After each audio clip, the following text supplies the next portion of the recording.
Hey hackers! Ever since I posted my first video on how to program the ATtiny85 DigiSpark board with HID payloads, I've gotten the question on how do I use this to break into a smartphone. And there's been lots of videos of this device brute forcing smartphones. But in my opinion, and I've stated this numerous times in my comments and the countless DMs that I've gotten on the frequently asked questions part of my website that I put up about the ATtiny85, that I think this is a bad idea.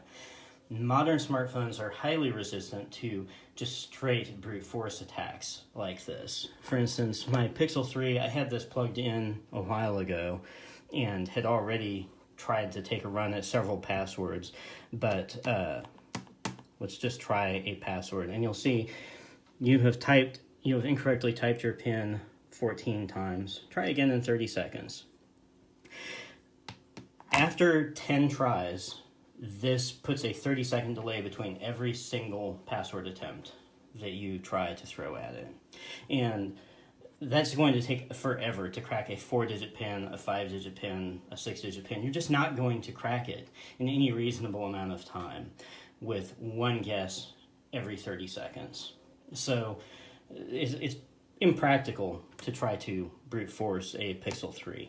My Samsung Note S20 Ultra is an even harder case because once you guess 10 times, it starts to put a warning up and it says, we're going to factory reset and wipe your phone after 15 invalid attempts. But what I did is, just for a proof of concept, I wrote 2 different versions of brute force code. One of them pushes the enter button after entering a 6-digit PIN, like you have to do here. And the other one is more like my Samsung, which just takes the 6 digits and automatically tries to get into the phone. So those 2 different pieces of code will be on my website. I'll put them in my FAQ, but I'm telling you, you guys are going to have a bad time. And when you try to brute force the Samsung, it will just wipe your phone. So there's 2 different challenges that I'm talking about. And one is the fact that I can't even use the same piece of code to try to brute force these 2 separate phones because they both handle PIN entry 2 different ways. So no matter what, I have to plug this into a computer and reflash it with a different program, depending on the phone and the environment and the PIN length that I expect I'm going to have to crack.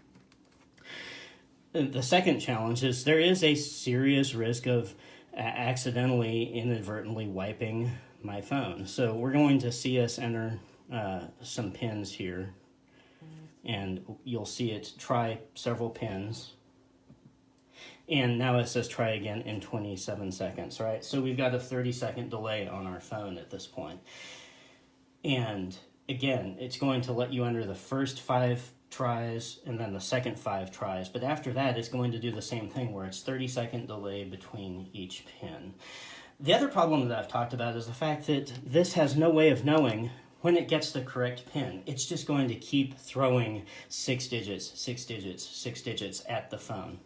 Now, I've got a couple of clever ideas for how I might optimize for this, though.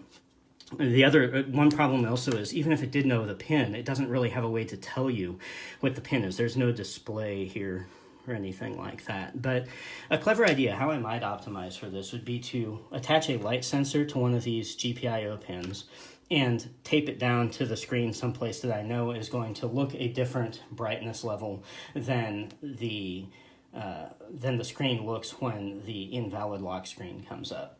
So maybe it can tell, oh, the screen looks different now. I must have gotten the PIN. And a way to report the PIN to you would maybe be to hook a momentary push button switch up to another GPIO pin so that once you've gotten into the phone and it's determined the PIN, you can press a button and it'll type the PIN in for you, so you can go to, for instance, the phone application or a notepad application and press a button and it'll type the PIN out that it remembered from when it successfully got into the phone. But I'm going to tell you this stuff is proof of concept only, and you'll probably end up locking permanently or wiping the device in question, and then you're not going to get into the information or the account that's attached to that phone. That's all I've got today, folks. Thanks.